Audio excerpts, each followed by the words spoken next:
কেউ বা বলে হাঁটুতে ব্যথা, আবার কেউ বলে কোমরে ব্যথা, আবার কেউ বলে শরীর চলে না, দুর্বল, এমন অজুহাত দেয় কিনা বলেন? আল্লাহ সুবহানাহু ওয়া তাআলা নামাজের ব্যাপারে অসংখ্য জায়গায় তিনি সুন্দর করে বলেছেন, ওয়াকিমুস সালাতা ওয়া আতুজ যাকাতা ওয়ারকাউ মা'আর রাকিঈন। আল্লাহু আকবার। তোমরা নামাজ কায়েম করো, যাকাত দাও এবং রুকুকারীদের সাথে তোমরা রুকু করো। অসংখ্য মানুষ আমরা আছি নিজেই বেনামাজি, সন্তানকে কেমনে নসিহত করব? আমার ভাইরা, আমরা যখন নামাজের দাওয়াত দেই অনেক মানুষের অনেক অজুহাত।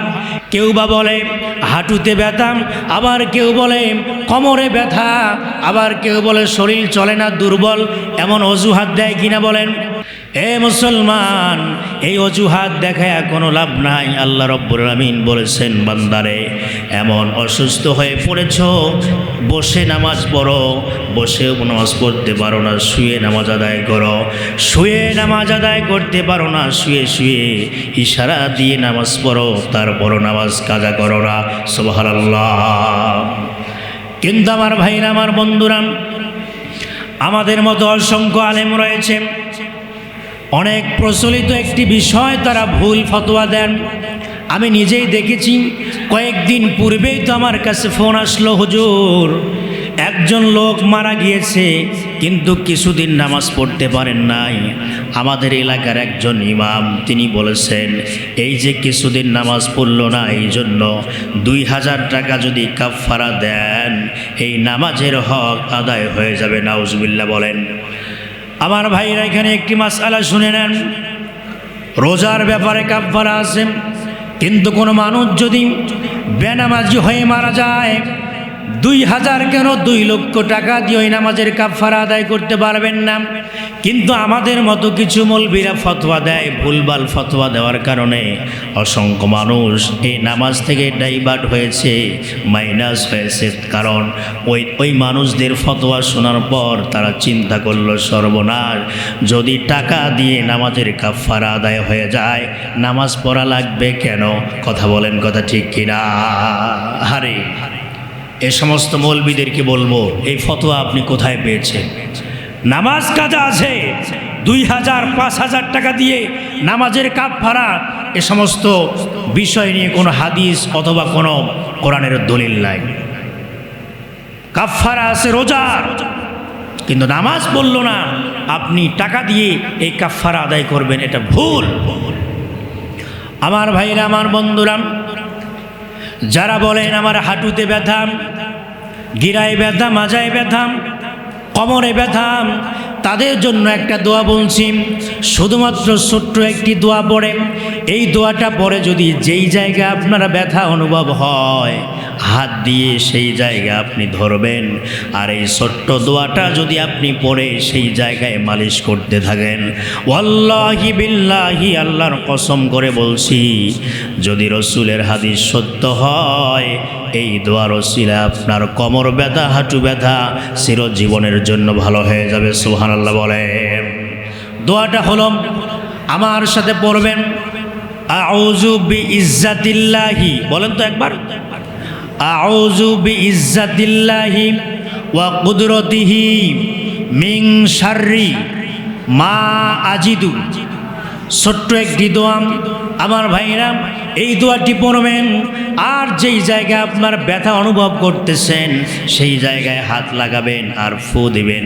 এইভাবে নিয়মিত যদি আমল করতে পারেন, আস্তে আস্তে ওই ব্যথা চিরদিনের জন্য বিদায় নিয়ে চলে যাবে। আল্লাহু আকবার বলেন। আমার বন্ধুরা, আমার ভাইরা, আসুন এবার মূল আলোচনায় যাই। কারণ কোনো অজুহাত দেখায় লাভ নাই।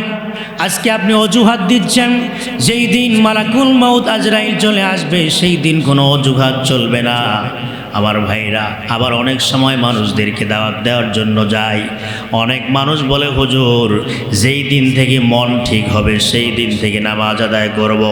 আমি জিজ্ঞাসা করলাম, ভাই কোন দিন থেকে আপনার মন ঠিক হবে? আর মন ঠিক হওয়া মানে ব্যাপারটা একটু ক্লিয়ার করে বলেন। তখন এই সমস্ত মানুষ বলে, হুজুর যখন নামাজে দাঁড়িয়ে যাই, নামাজরত অবস্থায় ব্যবসার টেনশনে আসেন, বিভিন্ন রকমের কৃষিকাজ করি, সেখানের চিন্তা আসে, সাংসারিক চিন্তা আসে, এমন অবস্থায় আমাদের নামাজ তো হবে না। এই জন্য যেই দিন থেকে মনোযোগ আসবে, যেই দিন থেকে মন ঠিক হবে, সেই দিন থেকে আমরা নামাজ আদায় করব। এ বগুড়ার মুসলমান, এ মাটিডালির মুসলমান, আপনাদেরকে প্রশ্ন করতে চাই, নামাজে দাঁড়িয়েছেন, এমত অবস্থায় যদি বাহিরের খেয়াল খুশি আসে, বলেন তো নামাজ হবে কি হবে না? হ্যাঁ, অনেকে বলেন হবে, অনেকে বলেন হবে না। আসল মাসআলা কোনটা? এবার আসুন ছোট্ট একটি ঘটনা থেকেই মাসআলাটা আমরা পরিষ্কার করছি। নামাজে দাঁড়িয়েছেন, বাহিরের খেয়াল খুশি আসলে আপনার নামাজ হবে কি না? বিশ্বনবী মুহাম্মদুর রাসূলুল্লাহ সাল্লাল্লাহু আলাইহি ওয়াসাল্লামের কাছে একজন লোক আসলেন, এই মাসআলাটা জানার জন্য তিনি আসলেন। এসে দেখেন নবীজি নাই। হযরত আলী রাদিয়াল্লাহু তাআলা আনহুর সঙ্গে দেখা হয়ে গেল। হযরত আলী রাদিয়াল্লাহু তাআলা আনহুকে জিজ্ঞাসা করলেন, আলী, নবীজি কোথায় গিয়েছেন? হযরত আলী ডাক দিয়ে বললেন, ও আল্লাহর বান্দা, বিশ্ব নবী মুহাম্মদুর রাসূলুল্লাহ সাল্লাল্লাহু আলাইহি ওয়াসাল্লাম তো দাওয়াতি কাজে বেরিয়েছেন, যদি কিছু বলতে চান আমাকে বলেন। লোকটি ডাক দিয়ে বলছেন, ভাই আলী, একটি মাসআলা জানার জন্য আমি এসেছি।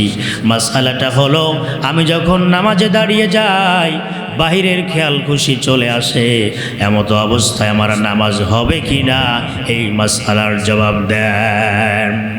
হযরত আলী রাদিয়াল্লাহু তাআলা আনহু সরাসরি ফতোয়া দিয়েছেন, নামাজ হবে, দন্তন্য আকারে না। লোকটি মন খারাপ করে চলে যাচ্ছিলেন, হঠাৎ করে নবীজির দেখা হয়ে গেল রাস্তায়। আমার নবীজি জিজ্ঞাসা করলেন, আল্লাহর বান্দা কোথায় গিয়েছিলেন? লোকটি সমস্ত খবর ঘটনা খুলে বলছে, ইয়া রাসূলুল্লাহ, আপনার কাছে এসেছিলাম মাসআলাটি জানার জন্য, কিন্তু হযরতে আলী তো ফতোয়া দিয়েছে নামাজ হবে না, কিন্তু আপনার কাছে জানতে চাই, বাহিরের খেয়াল খুশি আসলে নামাজ হবে কিনা, মেহেরবানি করে আপনি একটু বলুন। আমার নবীজি ওই মুহূর্তে জবাব না দিয়ে লোকটিকে সঙ্গে করে নিয়ে চলে গেলেন হযরতে আলী রাদিয়াল্লাহু তাআলা আনহুর দরবারে। ডাক দিয়ে বললেন, আলী, এই লোকটাকে তুমি কি এই ফতোয়া দিয়েছো? বলে, হ্যাঁ। নবীজি ধমক দিলেন না, রাগান্বিত হলেন না।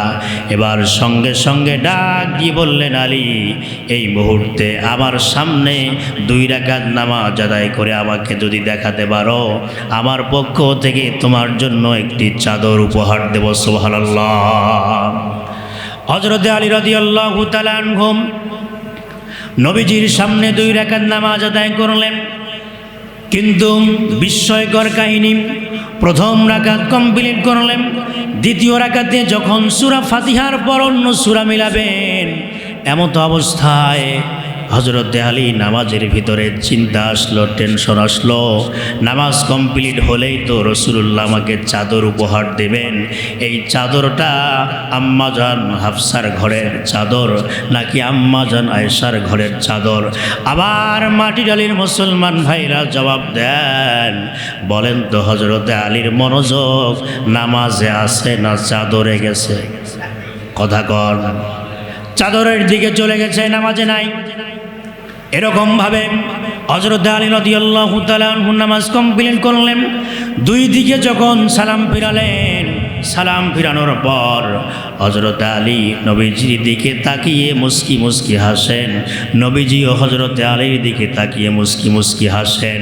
আমার নবীজি ডাক দিয়ে বলছেন, আলী, হাসো কেন? হাসার কারণ কি? হযরত আলী ডাক দিয়ে বলেন, ইয়া রাসূলুল্লাহ, আপনিও যেই কারণে হাসেন আমিও সেই কারণে হাসি। আমার নবীজি হযরত আলী রাদিয়াল্লাহু তাআলা আনহুকে সুন্দর করে জড়িয়ে ধরলেন আর ডাক দিয়ে বললেন, আলী, এই যে তোমার প্রমাণে কেনে পেয়ে গেলে, তুমি তো নামাজের ভিতরে মনোযোগ ছিল না, তুমি তো চাদরের দিকে তোমার মনোযোগ চলে গেছে। এই জন্য আমার অনেক সাহাবীরা কৃষিকাজ করে ব্যবসায়িক কাজ ছেড়ে তারা নামাজে দাঁড়িয়ে যায়, ক্লান্ত শ্রান্ত শরীর নিয়ে নামাজে দাঁড়িয়ে যায়। বাহিরের খেয়াল খুশি আসাটা স্বাভাবিক, কিন্তু আমার ভাইরা, মাসআলাটা আপনাদেরকে ক্লিয়ার করে দেই। নামাজে দাঁড়িয়েছেন, কিন্তু আপনার কয় রাকাত পড়লেন, কোন সূরা মিলালেন, এটাও আপনি ভুলে গেছেন। এমতো অবস্থায় নামাজ কিন্তু বাতিল হয়ে যাবে। আর যদি কয়টা সূরা পড়েছেন, কোন সূরা পড়েছেন, রাকাতের কথা যদি আপনি ঠিক রাখতে পারেন, আপনার নামাজ বাতিল হবে না, নামাজ হয়ে যাবে। এই জন্য এখান থেকে আজকে আপনাদেরকে বলতে চাই, এই অজুহাত দিয়ে নামাজ ছাড়বেন না। আল্লাহ পাক সকলকে 5 ওয়াক্ত নামাজ জামাতের সঙ্গে আদায় করার তৌফিক দান করুক।